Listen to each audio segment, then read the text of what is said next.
देखिए ये लोग पागल हो गए दिखते हैं। दुनिया जानती है कि 90 साल पहले 1938 के अंदर मैंने आज़ादी के पहले पंडित जवाहरलाल नेहरू ने ये शुरू किया था, नेत्र हेराल्ड शुरू किया था, और एक हिंदी का था, साथ में एक उर्दू का था, कि देशवासियों को बताने के लिए, आज़ादी जंग में हिस्सा लेने के लिए प्रेरित करने के लिए कांग्रेस के माध्यम से कैसे हम मैसेज देवें देश को।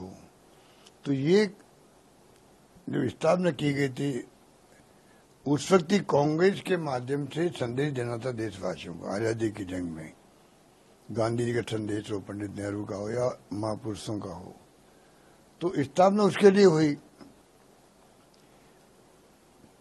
50-60 साल बाद में ऐसी स्थिति आई, कभी ये अखबार बंद हो गया था 2008 के आसपास बंद हो गया, तो कांग्रेस का प्रयास था वापस शुरू करें, इसको वापस शुरू करें, और 90 करोड़ रुपए दे दिए लोन के रूप में एजीएल को, जो एसोसिएट जो इनका एसोसिएशन कंपनी थी, जनरल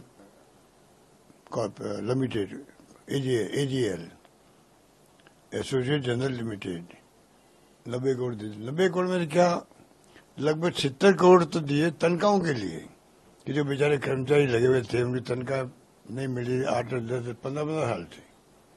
मुझे मालूम है जयपुर का एक आदमी था, पता नहीं वो कहाँ है, भार्गव जी थे जो इसके संवाददाता थे, तनख्वाह उनको नहीं मिल रही थी, बताते थे। तो तनख्वाह चुकवाने के लिए पैसे दिए गए लगभग 70 करोड़, और लगभग 20 करोड़ रुपए थे जो अन्य कामों के लिए, वापस मशीनरी और सब कुछ नया हो और कैसे ये वापस शुरू हो सके, प्रारंभ हो सके, वो प्रयास किए गए। और उसके लिए कंपनी बनाई गई यंग इंडियंस के नाम से, कि प्रयास करें किसी रूप में चालू हो जाए, क्योंकि एजीएल पैसा चुका नहीं पा रही थी। तो एक नया जो नई कंपनी बनी, उसके अंदर नॉन प्रॉफिट कंपनी है, उसमें प्रॉफिट हो ही नहीं सकता और कॉमर्शियल काम नहीं हो सकता। जो दोनों उसमें उद्देश्य है नई कंपनी के अंदर, तो फिर मनी लॉन्ड्रिंग कहाँ हुई है? एक नया रुपए का लेन देन नहीं हुआ है, ट्रांजैक्शन भी नहीं हुआ है, कोई पैसा आया नहीं है, गया नहीं है। तो उसको लेके इस देश के अंदर ऐसा माहौल बनाया जा रहा है जैसे कि बहुत बड़ा घोटाला हो गया हो। इतनी संपत्ति है बॉम्बे में, दिल्ली में, लखनऊ में उनकी है, अटैच की जा रही है। 600-700 करोड़ की संपत्ति हैं, जैसे उन्होंने चुनाव के पहले किया था कि एआईसीसी के अकाउंट सब सीज कर दिए। ये डेमोक्रेसी की हत्या करने के काम करते हैं बार बार, तो ये इनका विश्वास था नहीं डेमोक्रेसी के अंदर। इस प्रकार की जो इन्होंने अप्रोच रखी है वो बहुत खतरनाक अप्रोच है। बल्कि एक बार जांच हो चुकी है ईडी के अंदर भी, और जो आयोग था उसने क्लीन चिट दी है कि इसमें सोनिया गांधी, राहुल गांधी कोई मुलजिम बनते ही नहीं है। उसके बाद में वापस का केस शुरू कर दिया। तो चाहे सीबीआई हो, चाहे ईडी हो, चाहे इनकम टैक्स हो, सब जगह ये इस प्रकार से हरकतें करते हैं, दबाव देते हैं अधिकारियों पर। अधिकारियों को मजबूरी में आकर के रेड करनी पड़ती है, और रेड जब करते हैं तो जो इन्फॉर्मल बातें वो करते हैं, जहाँ रेड होती है वहाँ आप सोच नहीं सकते कि क्या वो कहते होंगे। तो ये स्थिति है, और ये केस इस प्रकार का बनाया गया है, ये झूठा, बिल्कुल झूठा केस है, कोई दम नहीं है। पूछताछ पहले हो चुकी है 3-3, 4-4 दिन तक, राहुल जी के साथ में भी, सोनिया जी के साथ में भी, ये सब मालूम इन लोगों को। और ये 5-7 साल तक तो चुप रहते हैं, और जब मौका लगता है, चुनाव आते हैं, चाहे बिहार क्या हो, चाहे वो और कोई इश्यू बनते हों, महंगाई पे इनका ध्यान नहीं। आज बेरोजगारी बहुत बड़ा इश्यू है देश के अंदर, उसकी चर्चा नहीं हो, और कोई न कोई ऐसे केस करते जाओ तो देश उसी में उलझा रहे। ये जो इनकी हरकतें हैं, ये मैं समझता हूँ अगर किसी विश्वास लोकतंत्र में हो, वो ऐसी हरकतें कभी नहीं कर सकता है, मेरा मानना।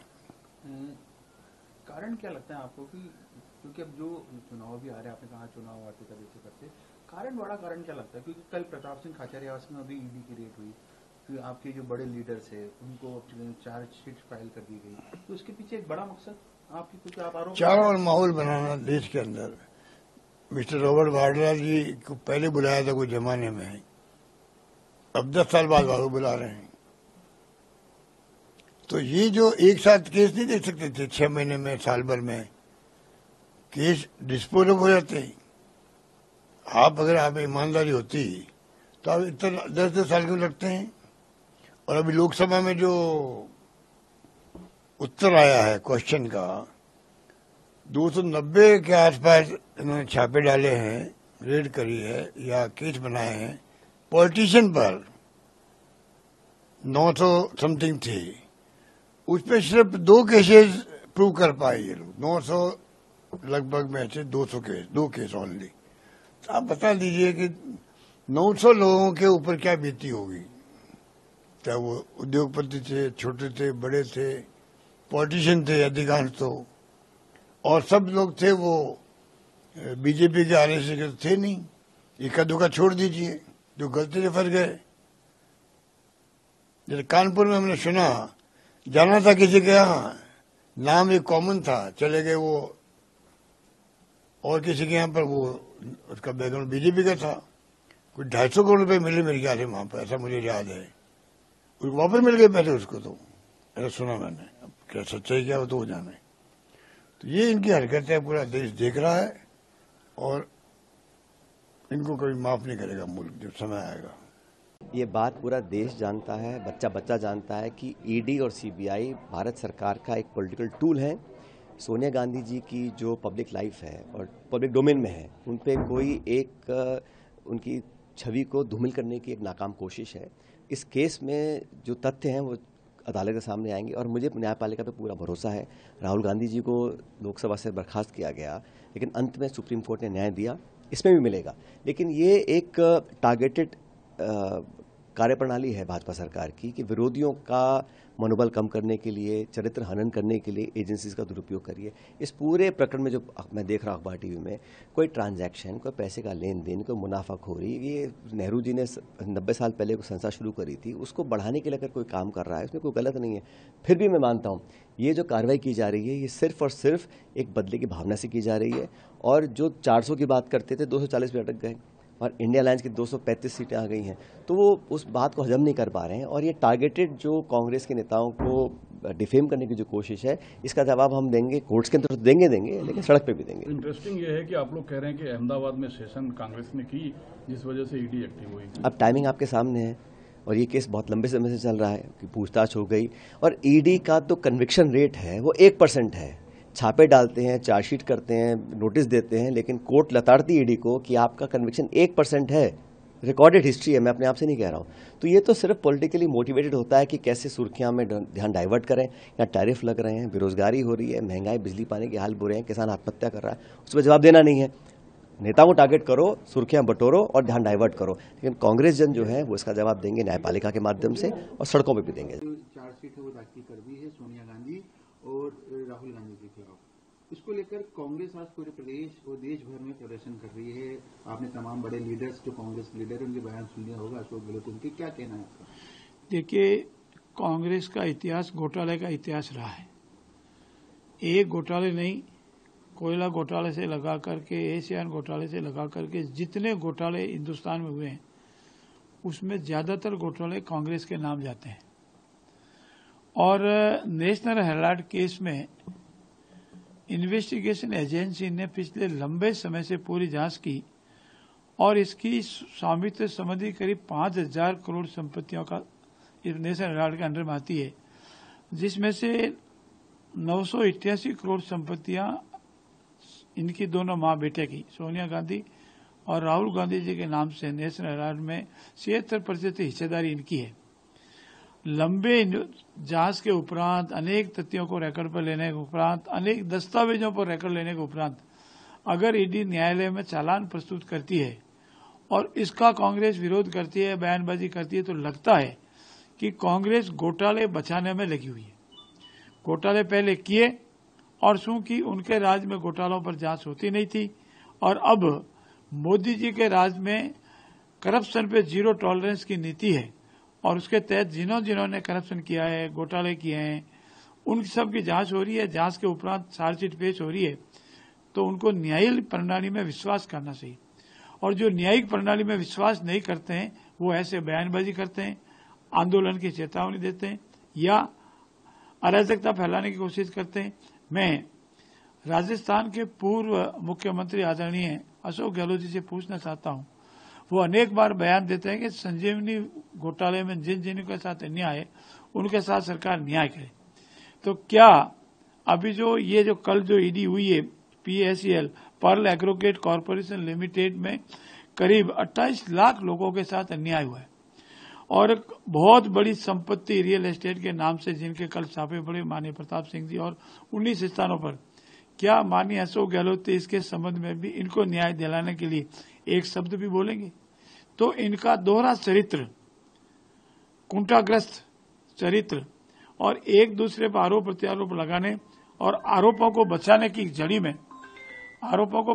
कड़ी में एक दूसरे को मौसेरे भाई, एक दो चोर मौसेरे भाई की कड़ी में इस तरह के आंदोलन की कह रहे हैं जिसका जनता में कोई प्रभाव नहीं है और जनता इनके साथ नहीं है। मेरा मानना है कि जिन्होंने अपराध किया है वो न्यायालय में अपनी प्रक्रिया से भुगते और अगर न्याय प्रणाली में विश्वास है तो न्यायालय में जाके अपना पक्ष रखे। जो भी न्यायालय फैसला करेगा वो सब मान्य होगा। ईडी द्वारा लगातार जो कार्रवाई की जा रही है छापा कार्रवाई, पुलिस क्या कहना है? देखिए, ये सरकार जब से आई है, मोदी जी की जो सरकार, ये केवल विद्वेष की भावना से कार्रवाई कर रही है। ईडी का इस्तेमाल केवल और केवल विपक्ष के नेताओं पर, विशेष रूप से आज देख सकते हैं कि गांधी परिवार के ऊपर लगातार इन्होंने ईडी की कार्रवाई की है। सोनिया जी को, राहुल जी को इन्होंने अभी अपने चार्जशीट में उनका नाम लाया है और नेशनल हेराल्ड के मामले में, जिससे कि उनका कोई लेना देना नहीं है। केवल और केवल पर प्रताड़ित करने के लिए, परेशान करने के लिए ये कार्रवाई की जा रही है। मैं आपको बताना चाहूंगा कि जब से राहुल जी सड़क से लेकर सदन तक इस सरकार का जवाब दे रहे हैं, इस सरकार के सारे काले जितने भी इनके करतूत हैं उसको पूरी तरीके से जनता के सामने बता रहे हैं। और अभी आप देख सकते हैं, जब से कांग्रेस पार्टी मजबूती से गुजरात के अंदर काम शुरू कर दी है, जब से राहुल जी गुजरात के अंदर अपनी ताकत दिखा रहे हैं, तब से पूरी तरीके से भारतीय जनता पार्टी की चूल्हे हिल गई हैं। क्यों? क्योंकि जो गुजरात मॉडल दिखाकर ये देश के अंदर आए थे, वो गुजरात मॉडल ही पूरी तरीके से केवल बनावटी और केवल दिखावटी है। वो पूरी तरीके से एक्सपोज होने जा रहा है और निश्चित तौर से कांग्रेस पार्टी को जितना ये प्रताड़ित करेंगे, जितने हमारे नेताओं को प्रताड़ित करेंगे, कांग्रेस का एक एक बब्बर शेर सड़क उतर के लड़ेगा और इनको जवाब देगा।